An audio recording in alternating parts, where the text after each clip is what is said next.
This conference will now be recorded. Secondly, payroll. So payroll है क्या? कोई जानते हो आप लोग? कोई आइडिया, कोई समझ पेरोल क्या है? किसी के सर पास कोई आइडिया? कंपनी का अगर बहुत सारा सर हाँ बोलिए बोलिए. हेलो सर, कंपनी हाँ के बोलो, पास अगर सुनते बच्चे बहुत बाबा. ज्यादा कोई काम होता है, हाँ. बहुत ज्यादा काम होता है, फिर सर वो कंपनी वो काम करने के लिए दूसरा किसी कंपनी को हायर करते हैं, उसको सर पेरोल कहते अच्छा, नहीं बाबा, ऐसा एकदम नहीं है. वो आप कौन से सेंस में बोल रहे हो वो मैं बताता हूँ. आप भी जो बोल रहे हो ना, आप ठीक बोल रहे हो, बट आपका सेंस गलत है, आप उसको गलत वे में ले रहे हो. ठीक है, चलो गुड. और कोई payroll? Amit, Aparna, Krishna, Junaid. Sir salary payment to employees जो करता है सर वहाँ पे. हाँ, बेसिकली सैलरी रिलेटेड जो कैलकुलेशन काम हम लोग ऑफिस में करते हैं उसको हम लोग पेरोल बोलते हैं. ठीक है, तो अब एक चीज को समझो. For example, ICA. आईसीए के under almost more than 200 employees काम करते हैं.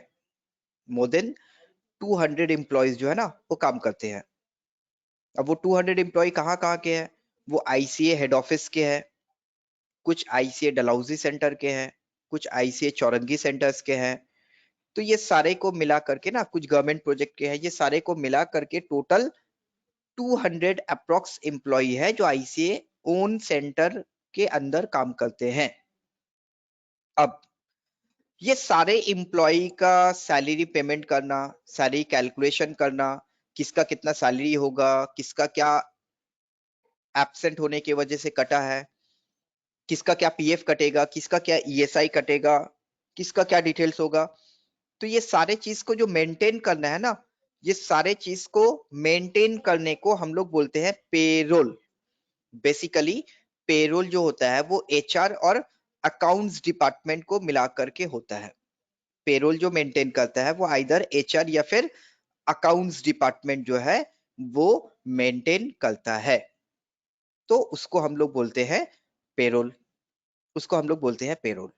अब जब आप लोग पेरोल में सैलरी का बात करोगे, एम्प्लॉयर का बात करोगे, एम्प्लॉय का बात करोगे, तो कुछ और चीज है जो आप लोगों को क्लियर करना होगा. कुछ और भी चीजें हैं जो आप लोगों को क्लियर करना होगा. जैसे पीएफ क्या होता है, ईएसआई क्या होता है, प्रोफेशनल टैक्स क्या होता है. क्योंकि आप कौन हो? आप एक कंपनी में एज एन अकाउंटेंट काम कर रहे हो. अब अकाउंटेंट दो तरह का होता है. एक तो होता है कंपनी में जो परचेज, सेल्स, स्टॉक वो सारा मेंटेन कर रहा है, और एक होता है जो सैलरी का डिटेल्स मेंटेन कर रहा है. तो बेसिकली जो सैलरी का डिटेल्स मेंटेन करता है वो एचआर पार्ट में चला जाता है, ह्यूमन रिसोर्स मैनेजमेंट, एचआरएम. तो आप एक कंपनी में, या फिर समझ लो ना कि आईसीए में ही आप एज ए एचआर काम कर रहे हो. तो आपका काम ये है कि हर महीने कौन से एम्प्लॉय का कितना सैलरी होगा, कितना पीएफ कटेगा, कितना ईएसआई कटेगा, किसका क्या न्यू एम्प्लॉय का कैलकुलेशन होगा, ये सारा काम जो है वो आपको करना है. तो आपको ये सारा चीज का नॉलेज होगा तब तो आप करोगे. तो यही सारा चीज का नॉलेज के लिए ये पेरोल का क्लासेस मिलता है. अब जैसा ऋतिक ने बोला कि दूसरे कंपनी को हम लोग एक्स्ट्रा काम दे देते हैं, तो ऐसा कुछ नहीं है. ऋतिक ने जो सेंस में बोला ना, उसका क्या सेंस है समझो. सपोज कर लो कि आपने देखा एक एड में कि एचडीएफसी बैंक में कुछ जॉब का वैकेंसीज अवेलेबल हुआ है. तो आपको बोला है ये डेट में इंटरव्यू है, यहाँ पे इंटरव्यू है, आप इंटरव्यू दो, अगर सिलेक्शन हो जाएगा तो एचडीएफसी बैंक में आपका जॉब हो जाएगा. तो आप वहां पे गए, आप जाने के बाद वहां पे इंटरव्यू दिए, आपका सिलेक्शन हो गया, आपका एक सैलरी फिक्स हुआ, अब आपका काम शुरू हो गया. तो ये जो हो गया ना, ये आप एचडीएफसी बैंक के डायरेक्ट पेरोल में चले गए. ये HDFC बैंक के डायरेक्ट पेरोल में चले गए। आप HDFC बैंक के एम्प्लॉय हो, और एक एक होता है ना कि HDFC बैंक को जब कुछ एम्प्लॉय लगता है लोअर लेवल में, जैसा कॉलिंग के लिए या कार्ड सेल करने के लिए या फिर इंश्योरेंस सेल करने के लिए, तो वो क्या करता है ना, वो अपने कंपनी के नाम से एम्प्लॉय को नहीं लेता है, वो एक छोटा मोटा कंपनी को सेट कर देता है या किसी को कॉन्ट्रैक्ट दे देता है। जैसे कि HDFC बैंक का ही एक कॉन्ट्रैक्ट दिया हुआ है ADFC को।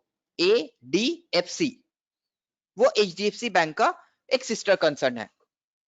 तो HDFC बैंक को जब इस तरह का कॉलिंग के लिए या इस तरह के लिए कुछ रिक्वायरमेंट होता है ना, तो वो क्या करते हैं, वो ADFC को बोल देते हैं। ADFC अपने नाम से कंपनी को एम्प्लॉय हायर करके देता है, वो काम तो HDFC का करता है, बट उसको जो पे स्लिप मिलता है उसका जो एम्प्लॉय का काम है, एम्प्लॉयर का नाम है, वो ADFC, HDFC नहीं। क्योंकि HDFC तो एक बड़ा बैंक है ना, वो अपने अंदर में हर एक एम्प्लॉय को नहीं रख सकता है, उसका कुछ क्राइटेरिया होता है। तो इसी के लिए वो क्या किया कि आप कार्ड सेल कर रहे हो HDFC का, इंश्योरेंस सेल कर रहे हो HDFC का, बट आपका जो पेरोल है, आप में जो एम्प्लॉय हो वो आप HDFC के नहीं हो, आप ADFC के हो। समझा? तो इसको हम लोग बोलते हैं ना थर्ड पार्टी पेरोल। क्या बोलते हैं इसे?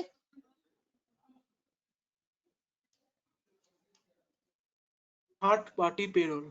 हाँ, तो अब समझ में आया डिफरेंस क्या है ऋतिक? यस सर, समझ गया। হ্যাঁ, এটা হচ্ছে ডিফারেন্সটা যেটা তুমি বলতে চাইছিলে। सो हम लोग थर्ड पार्टी के बारे में नहीं बात कर रहे हैं, हम लोग नॉर्मल इसके बारे में बात कर रहे हैं। अच्छा, आप लोग ने कभी, हाँ बोलो। CTC क्या होता है सर सैलरी में? क्या? CTC sir. यही जानने के लिए तो हम लोग बैठे हैं कि CTC क्या होता है, PF क्या होता है, ESI क्या होता है, पे स्लिप क्या होता है। यही चीज तो जानने के लिए बैठे हैं यहाँ पे हम लोग, यही चीज का तो ओके क्लास है। सर। हाँ, तो अब हमें सबसे पहले आप लोग एक बात बताओ कि पे स्लिप कभी नाम सुना आपने? पे स्लिप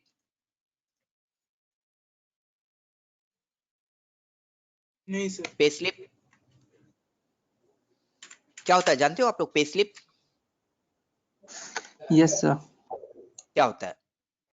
पे स्लिप में सारा इंफॉर्मेशन दिया रहता है, कितना कट कर ESI या PF कट कर या जो भी कितना उसको पे एक्चुअल स्लिप जो सैलरी मिली। होता है, हाँ वेरी गुड, पे स्लिप जो होता है, एक एम्प्लॉयर, एक कंपनी एक एम्प्लॉय को डॉक्यूमेंटेशन प्रूफ देता है कि वो उस कंपनी का एम्प्लॉय है, उसका इतना सैलरी है, इतना डिडक्शन हुआ, इतना उसको पेमेंट किया गया, ये सारा चीज का डिटेल जो उसको दिया जाता है, इसी को हम लोग बोलते हैं पे स्लिप। सपोज कर लो कि आप ICA में 1 ईयर से काम कर रहे हो, अब आपको उससे बेटर कोई अपॉर्चुनिटी मिला, तो आप ICA छोड़कर जाना चाहते हो, तो जिस कंपनी में आप जा रहे हो उस कंपनी में आपने बोला कि हमारे पास 1 ईयर का एक्सपीरियंस है, तो वो कंपनी बोलेगा कि आप एक्सपीरियंस अपना शो करो, आपका 1 ईयर का एक्सपीरियंस है तो आप उसे शो करो। तब कैसे शो करोगे 1 ईयर का एक्सपीरियंस? आप वो 1 ईयर का एक्सपीरियंस शो करोगे with the help of documentation. तो आप ICA का ऑफर लेटर या अपॉइंटमेंट लेटर दिखाओगे, ICA से अगर आपने काम छोड़ दिया है तो उसका रिलीज लेटर दिखाओगे। अगर ये सारा कुछ नहीं है तो इवन आप ICA का जो पे स्लिप है वो दिखाकर भी अपना एम्प्लॉयमेंट प्रूफ कर सकते हो कि ICA जो हमें सैलरी देता है वो सैलरी का ये प्रूफ है, तो वो भी एक्सेप्टेड है। तो डॉक्यूमेंटेशन में ये सारा चीज लगता है, आपका ये सैलरी प्रूफ है। तो अब हम आते हैं ये सारा चीज को डिस्कशन करने के लिए। तो मैं अब यहाँ पे आप लोगों को एक्चुअल में जो स्टार्ट करूंगा वो सबसे पहले पे स्लिप से स्टार्ट करूंगा।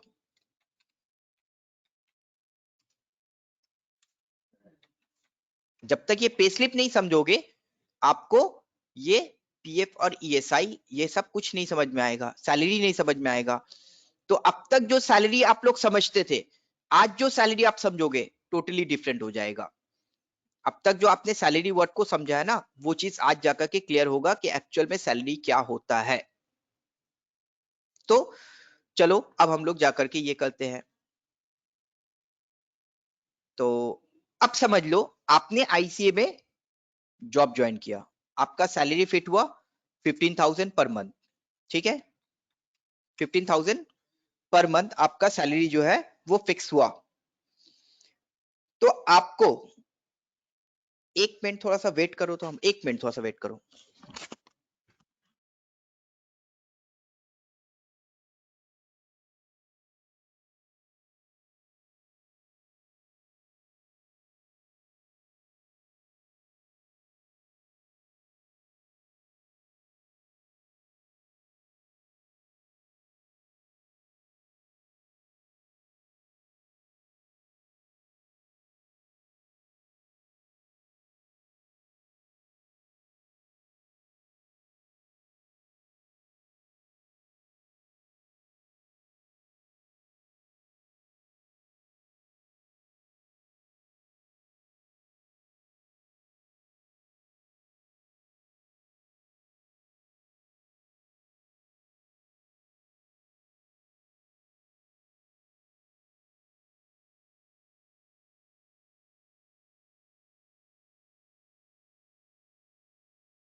हाँ हेलो, चलिए। सो अब जो मैं बोल रहा हूँ कि एक्चुअल में हम लोग जो सैलरी के बारे में बात कर रहे हैं ना, तो सैलरी में अब तक हम लोग जो समझते आए हैं ना, वो पूरा पूरी क्लियर नहीं है, वो पूरा पूरी करेक्ट भी नहीं है। तो उसको हम लोगों को समझना होगा। तो सपोज कर लो आपका सैलरी 15,000 फिक्स हुआ, तो आपको जब आईसीए पे स्लिप देगा, आईसीए जब आपको पे स्लिप देगा, तो उसमें क्या लिखा हुआ होगा? Salary account debit to cash या salary account debit to bank, ऐसा कुछ लिखा हुआ होगा। Yes sir.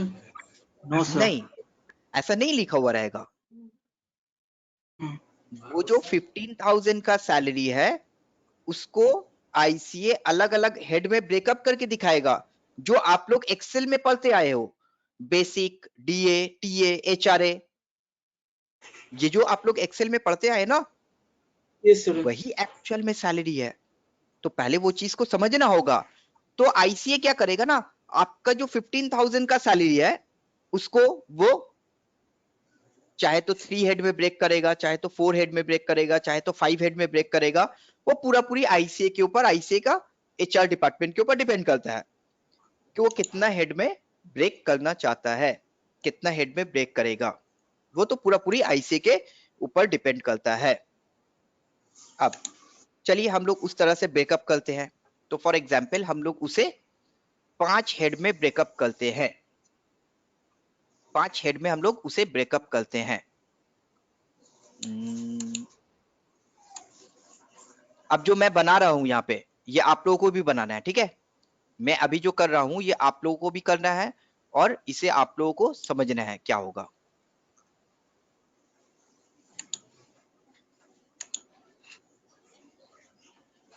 ये फॉर्मेट आप लोग भी बनाओ। तो वो क्या किया कि आपका जो 15,000 का सैलरी है ना, 5 हेड में ब्रेक कर दिया। For example basic,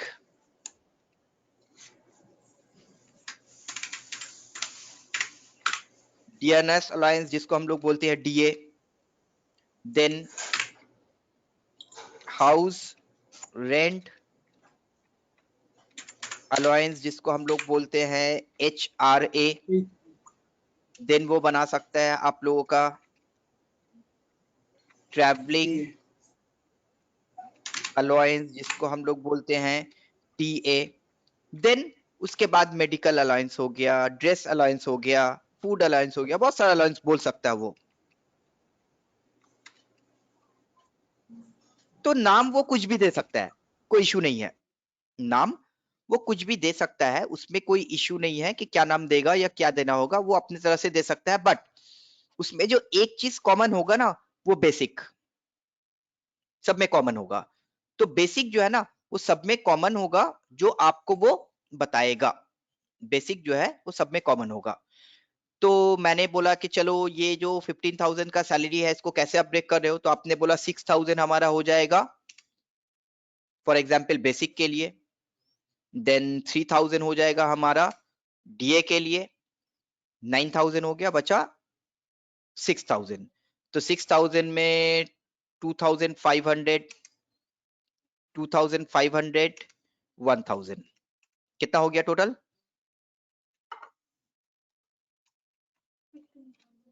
some of this range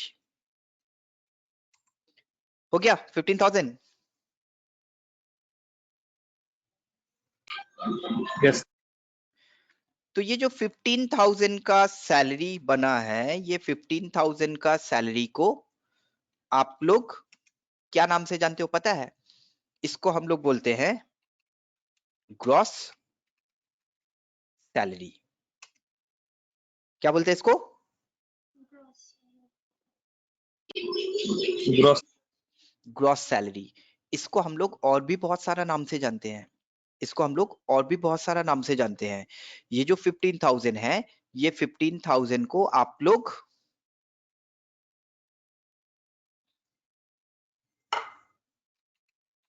gross CTC भी बोलते हैं, और यही 15,000 को आप लोग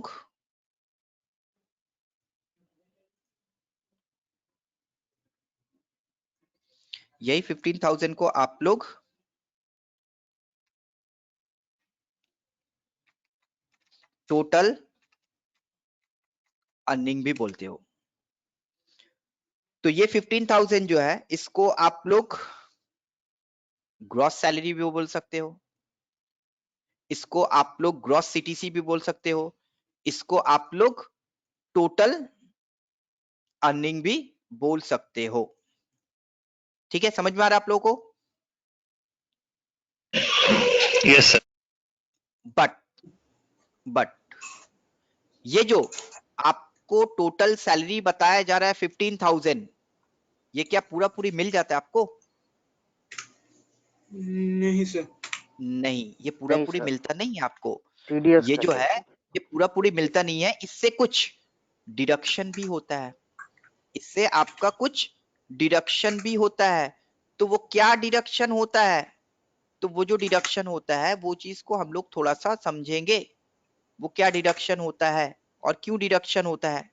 तो उसमें से कुछ नेसेसरी कंपलसरी डिडक्शन होता है, जैसे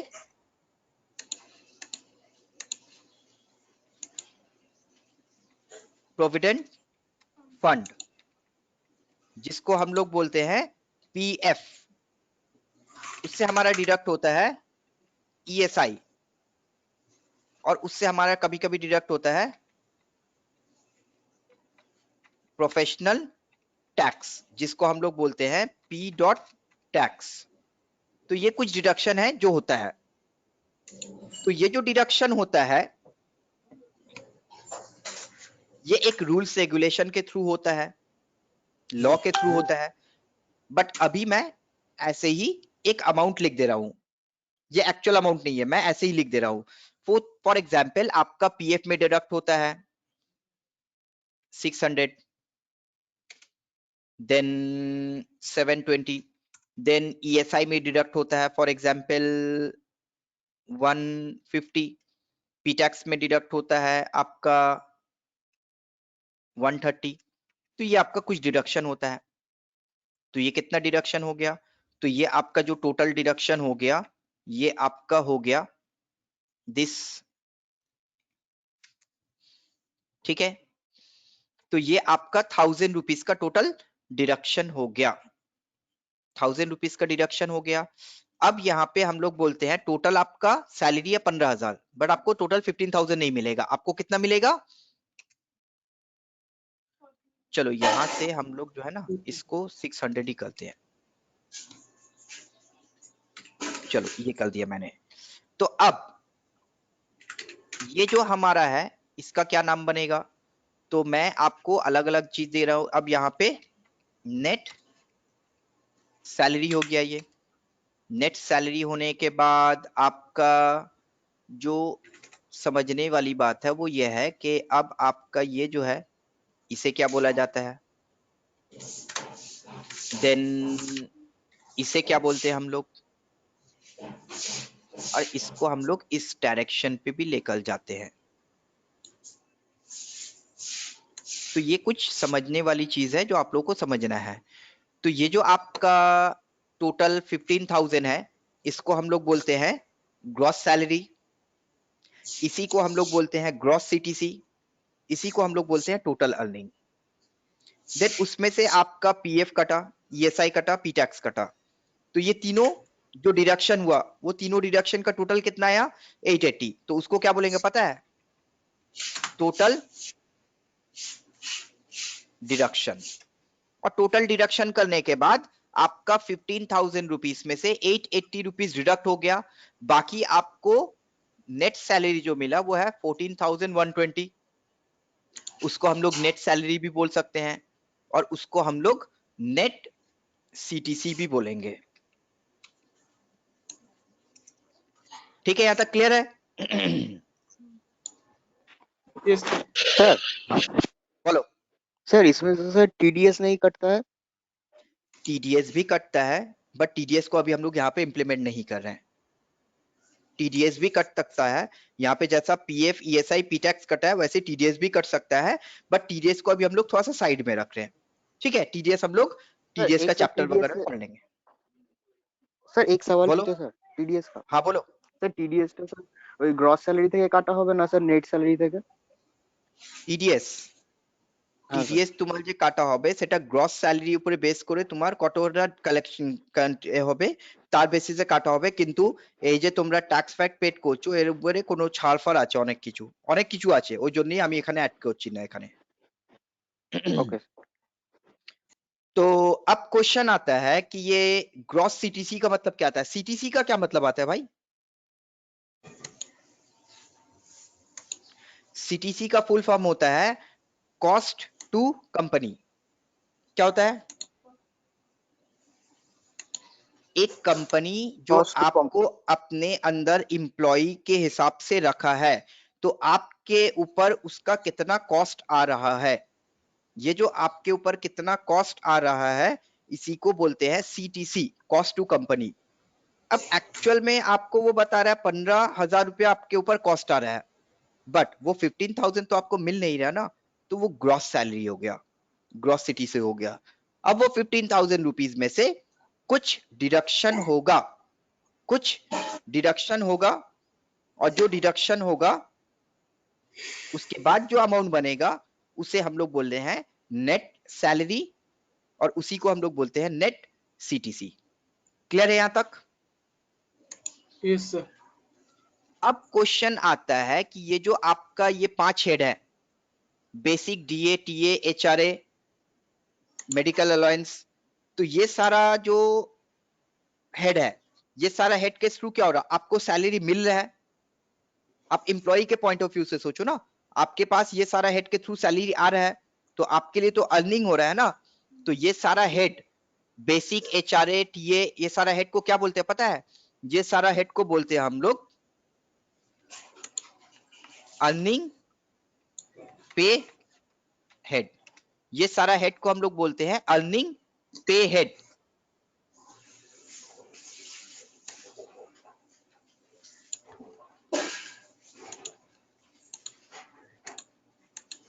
इसी को हम लोग बोलते हैं अर्निंग पे हेड।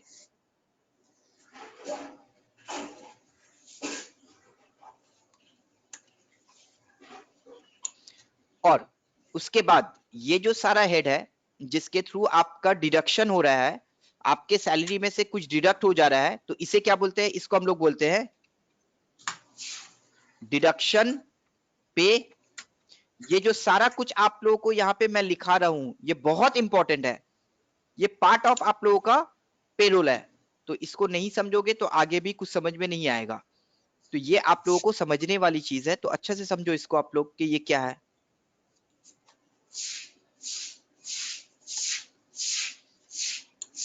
ठीक है, तो ये हो गया अर्निंग पे हेड, ये हो गया डिडक्शन पे हेड। तो पे स्लिप क्या है, समझ में आया आप लोगों को? Yes sir. সোমনাথ তুমি একটু মিউট করে রাখো, যখন দরকার হবে তখন আনমিউট করবে, সাউন্ড আসছে, ঠিক আছে? तो ये मैंने आप लोगों को पे स्लिप एक्सप्लेन किया, पे स्लिप एक्सप्लेन किया। एक्सप्लेन करने के बाद अब जैसा मैंने बताया कि आप अगर किसी कंपनी में ज्वाइन करते हो ना, तो आपका सैलरी कितना होगा ये कौन डिसाइड करेगा? आपका सैलरी कितना होगा ये कौन डिसाइड करेगा? Sir HR। Company, HR। तो वो 15 करे, 25 करे, 35 करे, वो HR करेगा, कंपनी करेगा। इसमें बाहर का कोई इंटरफेरेंस नहीं है। अब वो जो सैलरी डिसाइड किया, फॉर एग्जांपल 15,000, वो 15,000 का सैलरी को वो 2 हेड में डिस्ट्रीब्यूट करेगा, 3 में करेगा, 4 में करेगा, वो कौन डिसाइड करेगा? वो भी कंपनी करेगा कि वो सिर्फ बेसिक, DA, HRA में करेगा या फिर अलग अलग हेड में डिस्ट्रीब्यूट करेगा। ये टोटल उसका HR के ऊपर डिपेंड होता है। बट ये जो PF, ESI, P टैक्स, ये जो डिडक्ट करेगा, ये क्या कंपनी अपने मर्जी से करेगा कि किससे कितना डिडक्ट करना है? अरे वो तो हमारा रिलेटिव्स है, उससे PF मत काटो। अरे वो हमें पसंद नहीं है, उससे ज्यादा PF काट लो। तो क्या कंपनी अपने मर्जी से करेगा? No sir. नहीं, ये कंपनी अपने मर्जी से नहीं करेगा। इसके लिए वो प्रॉपर रूल्स रेगुलेशन को फॉलो करेगा। अब वो रूल्स रेगुलेशन कौन बनाता है? वो रूल्स रेगुलेशन टैक्स डिपार्टमेंट बनाता है, गवर्नमेंट बनाता है। ठीक है, और वो जो डिपार्टमेंट जो ये सारा रूल्स रेगुलेशन बनाता है उसको हम लोग बोलते हैं लेबर लॉ। कौन से लॉ के थ्रू ये सब बनता है? Labour law. लेबर लॉ के थ्रू ये बनता है कि किसका क्या होगा। ठीक है, तो basic, DA, HRA, travelling, medical, ये तो हम लोगों को समझ में आ गया। अगर कंपनी चाहता है तो बेसिक में 6,000 रखे, बेसिक में 4,000 रखे, बेसिक में 5,000 रखे, वो उसके ऊपर डिपेंड करता है, बट वो 15,000 आपको देगा, ये बोला है। अब उसको 3 हेड में दे, 4 हेड में दे, 5 हेड में दे, वो कंपनी के ऊपर डिपेंड करता है, तो वो कर दिया। करने के बाद पीएफ, ईएसआई, पीटैक्स, पीटैक्स तो सबका ही कटेगा, जो भी प्रोफेशनल है, हम लोग सब कौन है, प्रोफेशनल है, तो हम लोग को पीटैक्स देना पड़ेगा। अब कुछ ऐसा रियली कंपनी है जिसमें पीएफ, ईएसआई नहीं होता है, बट मैक्सिमम कंपनी जो है उसमें पीएफ, ईएसआई होता है। तो आप लोग भी कभी ज्वाइन करोगे तो ऐसे ही कंपनी में ज्वाइन करोगे जिसमें पीएफ, ईएसआई है, तो वो चीज आप लोगों को समझना है। चलो यहां तक समझो, 1 मिनट मुझे दो, मैं आ रहा हूं एक चीज बता करके, फिर आप लोगों को कंटिन्यू करता हूं।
हेलो, तो अब करना क्या पता है, अब हम लोग को ये पीएफ, ईएसआई और पीटैक्स का रूल्स को समझना है। पीएफ, ईएसआई और पीटैक्स का रूल्स जो है ना, इसको समझना है कि ये एक्चुअल में है क्या। तो पीएफ क्या है आप लोग जानते हो?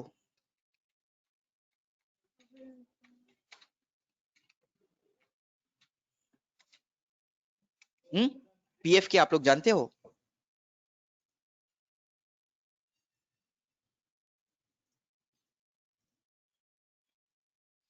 हेलो,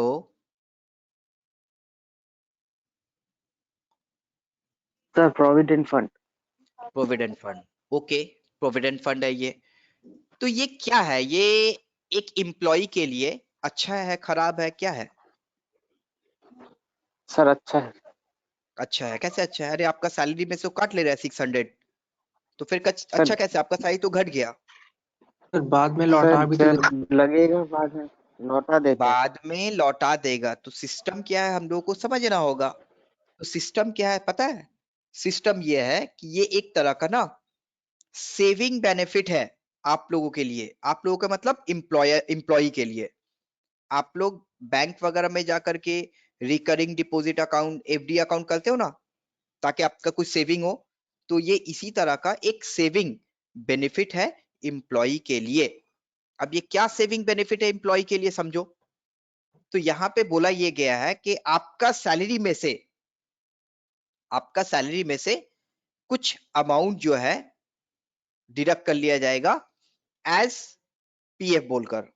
आपके सैलरी में से कुछ अमाउंट जो है वो डिडक्ट कर लिया जाएगा एज पीएफ बोलकर, और जितना अमाउंट आपके सैलरी में से डिडक्ट होगा उतना ही अमाउंट आपका एम्प्लॉयर भी आपको कंट्रीब्यूट करेगा अलग से, अदर देन सैलरी।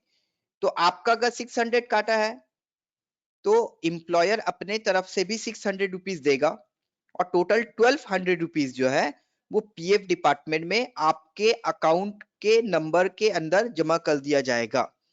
हर एक नया एम्प्लॉय जब कंपनी में ज्वाइन करता है तो उसके नाम का एक पीएफ में अकाउंट हो जाता है, जैसे बैंक अकाउंट वगैरह होता है वैसे ही पीएफ में भी एक अकाउंट ओपन हो जाता है।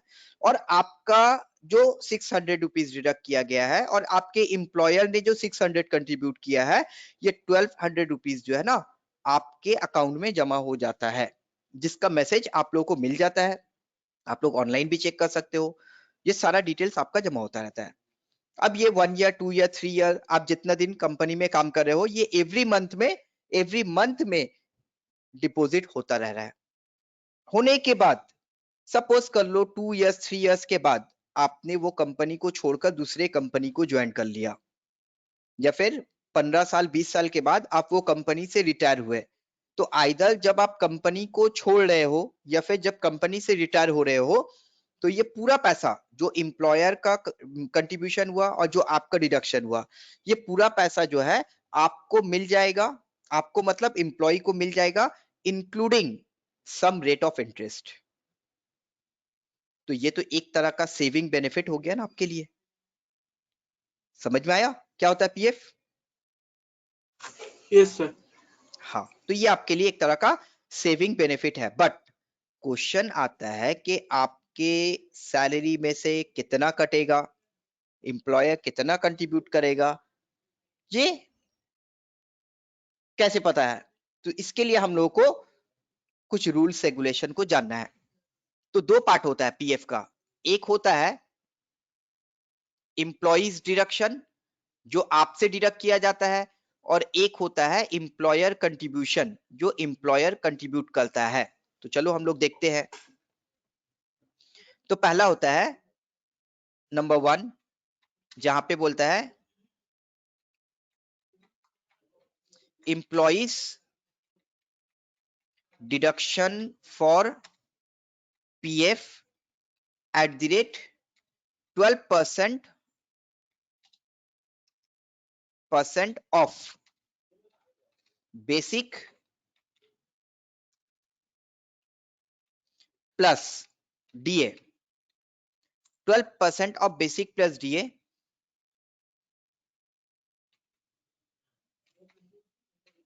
subject to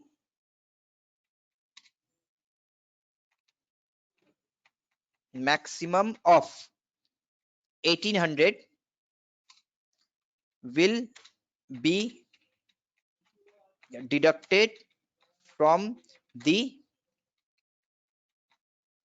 employee and will be deposited into PF account। तो अब कुछ चीजों को समझना होगा।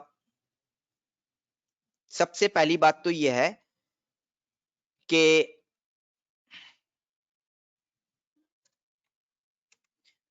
पीएफ जो है वो किसके बेसिस में काटा जाएगा?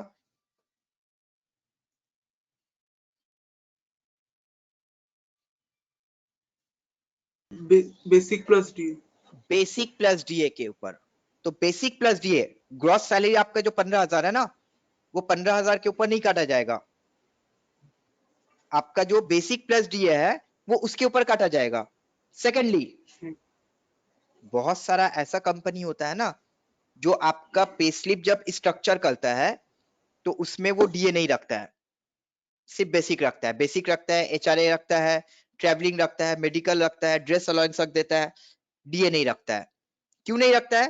क्योंकि जितना ज्यादा बेसिक और डीए का अमाउंट होगा ना, उतना ही ज्यादा पीएफ कंपनी को देना पड़ेगा, उतना ही ज्यादा ग्रेजुटी रिटायरमेंट के समय देना पड़ेगा। इसी के लिए कंपनी जो है वो पीएफ और डीए में बेसिक और डीए में कम पैसा रखता है। समझ में आया? तो यस सर। आपका बेसिक प्लस डीए मिलकर कितना है? 9,000। 900। तो दो एम्प्लॉई है, एक है एम्प्लॉई ए और एक है एम्प्लॉई बी। तो बेसिक अगर नहीं रहता है डीए तो कोई प्रॉब्लम नहीं है, सिर्फ बेसिक के ऊपर कैलकुलेट होगा, और अगर रहता है तो बेसिक प्लस डीए के ऊपर होगा। तो एम्प्लॉई ए का सैलरी जो है वो 15,000 है और एम्प्लॉई बी का सैलरी जो है ना वो 40,000 है। तो हुआ क्या ना, एम्प्लॉई ए का बेसिक है 6,000 और डीए है 3,000, बट क्योंकि एम्प्लॉई बी का सैलरी ज्यादा है ना, तो इसके लिए उसका जो बेसिक है वो 12,000 और डीए है 8,000। हो ही सकता है। Yes sir. टोटल हो गया आपका बेसिक प्लस डीए 9,000 और यहाँ पे टोटल हो गया आपका बेसिक प्लस डीए मिलकर 20,000। अब जो अमाउंट ऑफ पीएफ बनेगा वो कितना बनेगा, एम्प्लॉई ए का 9,000 इंटू 12% 1080 और एम्प्लॉय बी का कितना बनेगा 20,000 इंटू 12% कितना बना,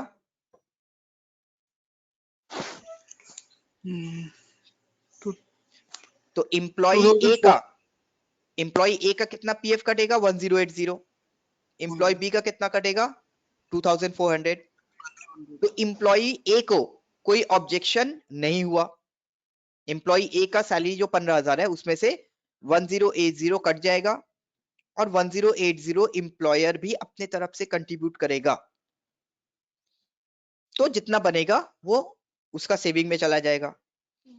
एम्प्लॉय बी बोला कि अरे मेरा तो 40,000 का सैलरी है, अगर 2,400 कट भी जाएगा तो प्रॉब्लम क्या है, ये तो बाद में हमें ही मिल जाएगा ना। तो एम्प्लॉय बी को भी कोई ऑब्जेक्शन नहीं हुआ, बट एम्प्लॉयर को यहां पे एक ऑब्जेक्शन हुआ। एम्प्लॉयर को क्या ऑब्जेक्शन हुआ, एम्प्लॉयर बोला कि अरे मैं तो उसको ऑलरेडी 40,000 का सैलरी दे रहा हूं, उसके ऊपर और 2,400 का पीएफ नहीं दे सकूंगा, इतना ज्यादा पीएफ मैं बियर नहीं करूंगा। किसी किसी का सैलरी 1 लाख भी होता है तो उसका तो पीएफ और ज्यादा हो जाएगा।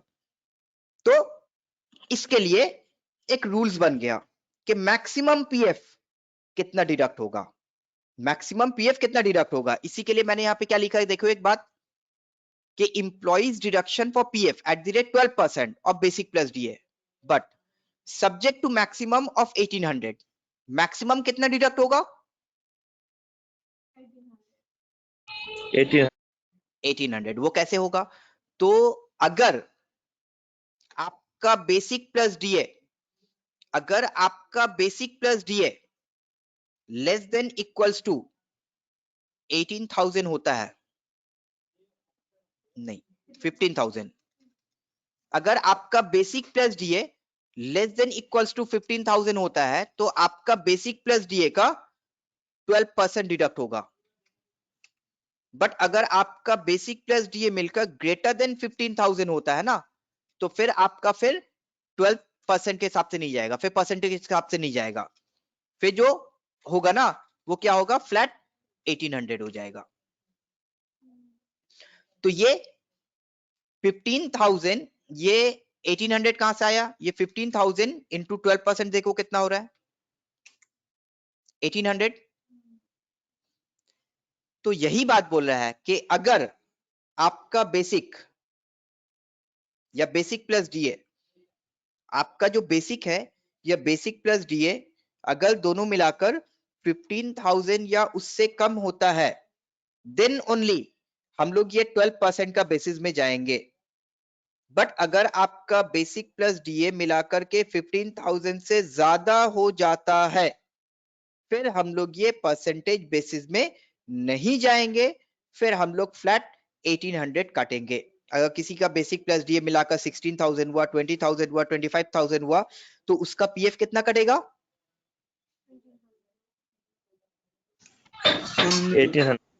1800। तो मैक्सिमम जो पीएफ है वो कितना कटेगा 1800। ये क्लियर हो गया सबको? Yes sir. तो यहां पे जो मैंने लिखा कि employees deduction for PF at the rate 12% of basic और बेसिक प्लस डीए, 12% बेसिक या बेसिक प्लस डीए का कटेगा, but subject to maximum of 1800, आपका मैक्सिमम 1800 ही कटेगा। जैसा आप लोग देखते हो ना फ्लिपकार्ट में, अमेजन में डिस्काउंट देता है 10%, 15%, तो आपने अगर 30,000 का कुछ लिया तो 15,000 का मतलब होता है 4,500, बट वो क्या बोलते था, मैक्सिमम डिस्काउंट विल बी 2,000। तो पता ये चला कि अगर हम लोग 20,000 का कुछ प्रोडक्ट लेते हैं तभी वो 10% 2,000 आएगा, वो परसेंटेज में जाएगा। बट अगर 20,000 से ऊपर का प्रोडक्ट हो गया तो वो फिर परसेंटेज में नहीं जाएगा, वो मैक्सिमम 2,000 रुपीज ही काटेगा। तो मैक्सिमम 2,000 यहीं पे ये दिया, मैक्सिमम 1800। क्लियर है ये? Yes sir. चलो अब दूसरे पार्ट में आ जाओ। ये तो हो गया एम्प्लॉयर कितना, एम्प्लॉय से कितना डिडक्ट होगा। अब आ जाते हैं हम लोग एम्प्लॉयर कितना कंट्रीब्यूट करेगा। तो ये तो हम लोग ने पता किया ना कि जितना एम्प्लॉय का होता है उतना ही एम्प्लॉयर का भी होता है। तो फिर पॉइंट नंबर 2 पे हम लोग बोलते हैं employer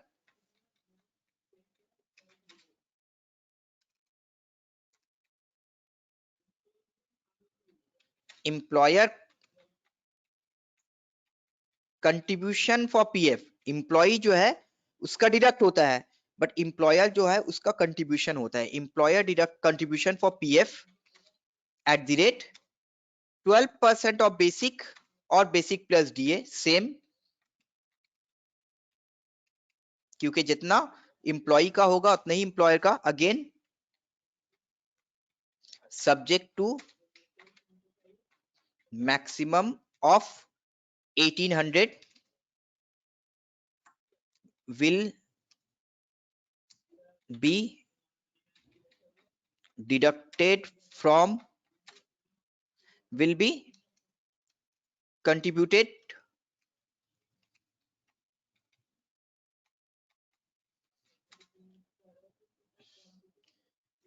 and will be divided into 2 head.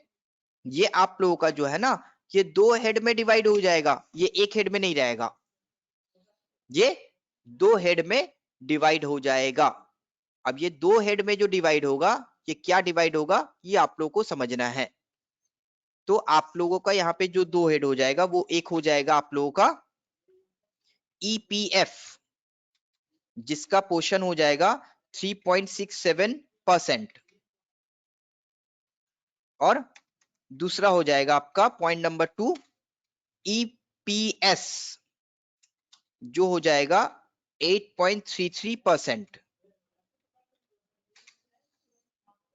तो जो 2 हेड हो जाएगा ना वो हो जाएगा ईपीएफ ईपीएस। अब ये क्या है भाई ईपीएफ ईपीएस? तो आपका ये जो मैंने बताया कि आपका जो इम्प्लॉई है, इम्प्लॉई का जो परसेंट कटेगा 12%, वो पूरा पूरी एक हेड में चला जाएगा और वो एक हो जाएगा आपका पीएफ। बट इम्प्लॉयर जो 12% देगा ना, इम्प्लॉई का 12% कटेगा, इम्प्लॉयर भी 12% ही कंट्रीब्यूट करेगा, बट वो इम्प्लॉई का जो डिडक्ट होगा ना वो पूरा पूरी पीएफ अकाउंट में चला जाएगा। बट इम्प्लॉई के बाद जो इम्प्लॉयर 12% कंट्रीब्यूट करेगा ना वो 2 पार्ट में डिवाइड हो जाएगा। ईपीएफ, ईपीएफ क्या है? पीएफ ही है। PF provident fund, EPF employees provident fund, दोनों एक ही वर्ड है। और ईपीएस का फुल फॉर्म क्या होता है? ईपीएस का फुल फॉर्म होता है एम्प्लॉइज पेंशन स्कीम। ईपीएस का फुल फॉर्म क्या होता है? Employees pension scheme, employees pension scheme. अब ये ईपीएस क्या होता है समझो आप लोग। गवर्नमेंट जो कंपनीज वगैरह रहता है ना, वो कंपनी में आपका बहुत सारा बेनिफिट होता है। पीएफ का बेनिफिट होता है, ग्रेजुइटी का बेनिफिट होता है, पेंशन का बेनिफिट होता है। पेंशन का बेनिफिट क्या है कि आप जब रिटायर हो जाओगे तो आपका एक पर्टिकुलर एज के बाद आपका पेंशन स्टार्ट हो जाएगा। आपका रिटायरमेंट के बाद आपका पेंशन स्टार्ट हो जाएगा, जितना भी पेंशन बनेगा वो हर महीने आपको आता रहेगा। क्या प्राइवेट कंपनी में पेंशन दिया जाता है?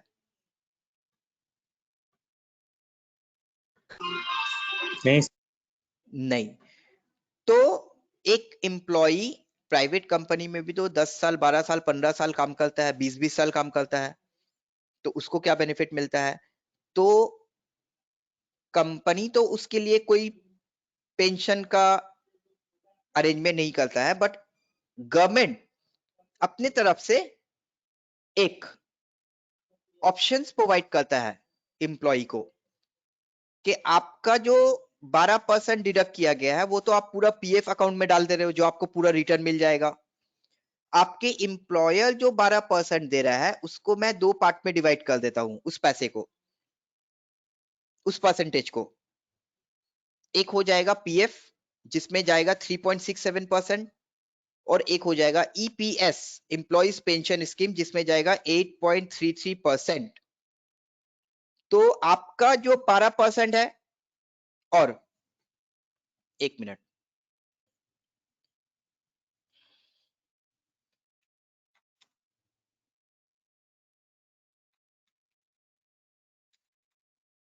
ये आपका 12% है, तो आपका 12% तो पूरा पीएफ में जा रहा है, और एम्प्लॉयर जो आपको 12% दे रहा है उसमें से 3.67 पीएफ में जा रहा है। ये तो पूरा आपको मिल जाएगा, बट एम्प्लॉयर जो 12% दे रहा है उससे मेजर पोर्शन जो है ना ईपीएस में चला जा रहा है, एम्प्लॉइज पेंशन स्कीम में। तो अब ये पेंशन स्कीम क्या बोल रहा है इसको समझो। पेंशन स्कीम बोल रहा है ना कि आपका जो एम्प्लॉयर 12% कंट्रीब्यूट कर रहा है उसमें से 8.33% ना हम पेंशन स्कीम में डाल दे रहे हैं। अब ये पेंशन स्कीम में डालने से क्या होगा?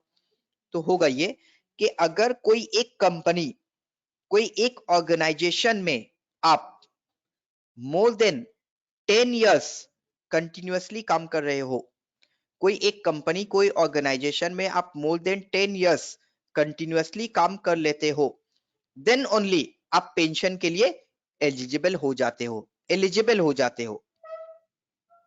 तो आप अगर कोई कंपनी में मोर देन 10 इयर्स काम कर लेते हो तो आप पेंशन के लिए एलिजिबल हो जाते हो। अब इससे होगा क्या? तो होगा ये कि आप सपोज कर लो कि उस कंपनी से 15 साल के बाद रिटायर होकर कंपनी को छोड़ दिए, या 15 साल के बाद आपने वो कंपनी से जॉब छोड़ दिया, बट क्योंकि आपने 10 साल से ज्यादा काम किया ना, इसलिए आप पेंशन के लिए एलिजिबल हो गए। तो जब आप 15 साल के बाद जॉब छोड़ रहे हो ना, तो आपके पास 2 ऑप्शन है। एक तो आपके पास ऑप्शन है कि आपका जो 12% है वो अमाउंट, और एम्प्लॉयर जो 12% दिया है पीएफ और ईपीएस 3.67 8.33 में, ये पूरा 24% आप विड्रॉ कर लो, पीएफ से आपको मिल जाएगा इंक्लूडिंग रेट ऑफ इंटरेस्ट। और एक ऑप्शन है कि आपका जो 12% है ये तो आपको पूरा मिल जाएगा, एम्प्लॉयर का जो 3.67% पीएफ है वो भी आपको मिल जाएगा, बट ये जो 8.33% ईपीएस है पेंशन स्कीम, ये पैसा आपको नहीं मिलेगा, ये गवर्नमेंट अपने पास रख लेगा। देन इसके बदले में क्या बेनिफिट देगा? उसके बदले में ये बेनिफिट देगा कि आपका जब 60 इयर्स क्रॉस हो जाएगा तो आपका जितना सैलरी में से जितना जमा हुआ है एज पेंशन स्कीम, उसके बेसिस में एक अमाउंट आपको बता देगा, जो अमाउंट आपको हर महीने एज पेंशन गवर्नमेंट के तरफ से मिलेगा। ये 8.33% के बेसिस में जितना आपका पीएफ जमा हुआ है एम्प्लॉयर की तरफ से, उसके बेसिस में एक पेंशन वो आपका चालू कर देगा 60 साल के बाद से, जब तक आप जिंदा रहते हो। तो आप अगर ऐसा करना चाहते हो देन ओनली आप जाओगे, अदरवाइज आपका 12% और एम्प्लॉयर का 12% पूरा ही आप विड्रॉ कर लो, पूरा आपको मिल जाएगा। ऑप्शन है आपके पास, आप पेंशन स्कीम पे जा भी सकते हो, नहीं भी जा सकते हो। क्या समझ में आया ये पॉइंट आप लोगों को? Yes sir. हाँ, तो ये बहुत इंपॉर्टेंट समझने वाली चीज है। तो आज आप लोग यहां तक ही रखो, यहां तक समझो, देन इसको नेक्स्ट डे कंप्लीट करके हम लोग थियोरेटिकल कंप्लीट करेंगे, फिर टैली पे जाएंगे। Is it clear to all of you? Yes sir. अब आप लोग का जो ये एब्सेंट वाला टेंडेंसी है ना, ये बंद करो। जल्द से जल्द ये टैली का पेरोल का 3-4 क्लास हो जाएगा, खत्म करो। उसके बाद मैं जल्दी से रिवीजन करवा दूंगा। दिसंबर मंथ का 24 और 29, दिसंबर मंथ का 24 और 29 दो डेट में एग्जाम का डेट आया है, जिसमें आप लोग सबका एग्जाम का नाम मैं लिखा दूंगा। आपके पास ऑप्शन नहीं है कि आप दोगे नहीं दोगे, सबका नाम मैं लिखा दूंगा, तो सबको ही एग्जाम देना है। तो आप लोग सारे को दिसंबर मंथ में टैली का एग्जाम देना है। तो और आप लोग एब्सेंट नहीं करो, जिसका जो भी छूट गया है, जो भी रिवीजन है, मैं करवा कर दिसंबर मंथ में एग्जाम करवा दूंगा। Is it clear to all of you? Yes sir. Yes sir. तो सर मैं और बोल रहा हूँ सर, बीसीए का सर सब तो मैं भूल गया हूँ। बीसीए का मैं आप लोगों को जैसे टैली का ब्रश अप करवाऊंगा, दिसंबर का फर्स्ट वीक से बीसीए का भी ब्रश अप करवाऊंगा, और बीसीए का भी एग्जाम आप लोग दोगे। Yes sir. ठीक है, चलो यस तो यहाँ तक आज एंड सर। करते हैं। सर बोलो স্যার এক সওয়াল था স্যার, बोलो, বলছি স্যার আমার স্যার পিডিপি ক্লাসটা স্যার শেষ হয়ে গেছে, আমি কি স্যার এখন খুব ভালো। নতুন কোন ক্লাসটা নেবো স্যার? স্যার কি কি নতুন ক্লাস শেষ কোন হয়েছে ক্লাসটা তোমার? এখন নিতে পারবো স্যার? কি ক্লাস স্যার হয়েছে? বিসিএ হয়েছে, বিএ হয়েছে আর হ্যাঁ, ট্যালি আর পিডিপি। খুব ভালো। এবার তোমার ডিটি, জিএসটি, অ্যাডভান্স অ্যাকাউন্টস যা কিছু নিতে পারো, যে কোনো সাবজেক্ট নিতে আচ্ছা পারো। স্যার। যেহেতু তোমার ট্যালি और এক্সেল হয়ে গেছে, এবার যা কিছু তুমি চাইলে নিতে পারো, কোনো রেস্ট্রিকশন নেই। ওকে। ঠিক আছে, চলো, বাই।